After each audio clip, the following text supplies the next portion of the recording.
So what's an example of a restaurant that Tom might deign to go to, not just a McDonald's? Well, I was doing a lot of traveling around the city to kind of hunt down these adult Happy Meals. I'm sure. I parked at this place Redo called said, get out the Amex and let's bring it up. I will probably be holding off on the red meat for a while. But Ann Son Steakeasy in Greenwich Village, that was this place that I parked at. You know, what really stood out to me is that these are not your fine, value menu eaters. They are going for these fine dining restaurants. A lot of them work in finance, a lot of them work in tech, and they are really drawn to these predictable pricing.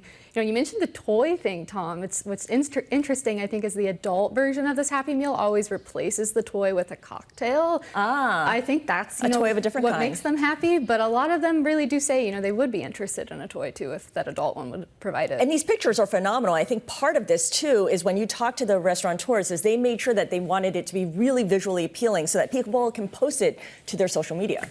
What was really fascinating is that a lot of these adult Happy Meals looked luxurious. I was talking with this one restaurant in DC, they call it the lobby meal. Included in that was a glass of champagne, and it was branded with that Veuve Clicquot, champagne branding that was really attracting the people. What's fascinating in this, and I'll do a shout out to Michael's, which is just iconic, and also right across the street from our effort here, is it seems to me everybody's simplifying the menu.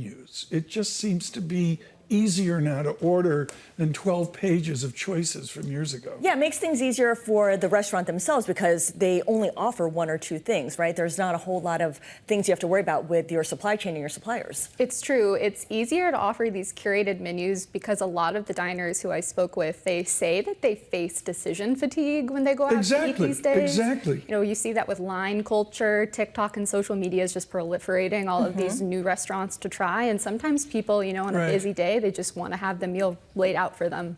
And some of these deals are hidden too, right? It's not totally advertised. You kind of have to be in the know.